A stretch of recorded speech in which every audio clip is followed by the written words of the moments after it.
Hey Green Tippers, welcome to this edition of Green Tips Garden. Today we're going to explore West Dean Gardens, which is near Chichester in West Sussex. It's a 100-acre garden which was redeveloped in the 19th century. Set in parkland with mature beeches, lime, horse chestnut, planes and cedars, and even has an arboretum. We started off in the walled fruit garden. It has 100 variety of apples and 45 different kinds of pears. Personally, I think the outstanding aspect were the apple store, which is very photogenic, and the herbaceous borders were really well planted, colour coordinated to fantastic effect. It was done in a grid system, wasn't it? So every time you came to a junction, you had a view in different directions. The colour coordination was particularly effective. The blues and the lilacs and pinks, and then the yellows and the reds, really the hot sections. And you really get to understand how to combine colour to great effect. The apple store, The little thatched hut, wasn't it, with some roses rambling up the side. Particularly like some of the areas in the fruit garden where it looked really wild. They'd let the grass grow underneath the trees. You could just see peeping out a little beehive, gave it a natural feel. but then there were fruit trees trained against the walls and trained in different forms. We then made our way past the glass houses, which were closed due to COVID-19. We saw some beautiful displays of some succulents. They'd put all the plants outside, so you had begonias, aeoniums, lots of succulents. Then we got to the sweet shop delight of the pelargoniums, every kind of pelargonium you can imagine. All the different scented leaves, all the different colour flowers and different forms. So the walled kitchen garden section is set out as a Victorian kitchen garden with glass houses. We didn't really focus too much on the kitchen garden. If you went on the website westdean.org.uk, you can see a photo gallery of all the regimental rows of vegetables all nicely set out. We really focused on the cut flower section. I particularly like that because the dahlias were well labelled. You could go along and you could see all the different ones that maybe you liked and that you'd like to try out next time round.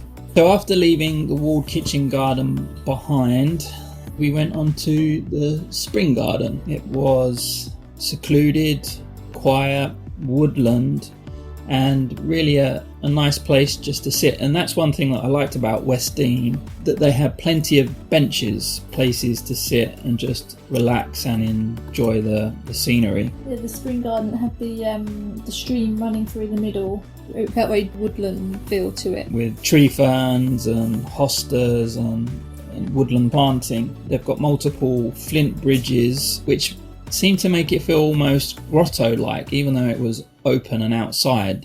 From the spring garden, made our way over to the Edwardian Pergola. It's one of the longest in the country, and it was pretty amazing, even on a relatively grey, damp day. It was a shame that the wisteria had gone over, because if we'd been there in the time of the wisteria, that would have been really beautiful.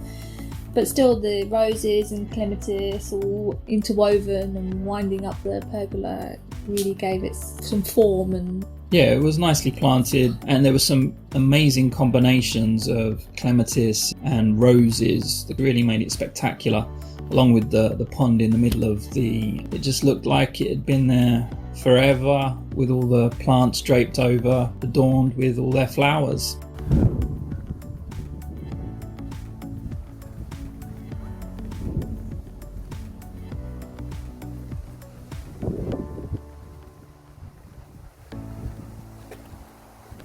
at the very end of the pergola, there was a little gazebo with a window looking out. And at the opposite end of the pergola, the Sunken Garden, and that was really well designed. It was a bit like a rockery, I suppose. It was completely rebuilt in 2014. It was well planted with low-growing plants tumbling over the walls, cascading with flower, and it was really nice just to walk around it. This is a large site, but I think it's the kind of site where you could lose yourself, find a quiet little spot and just enjoy reading a book. Yeah, I think the only disappointing fact, the restaurant and coffee shop was right at the beginning. It would have been nice maybe halfway round to have sat and had a coffee. I mean, we took class with us, but maybe some more facilities. Yeah.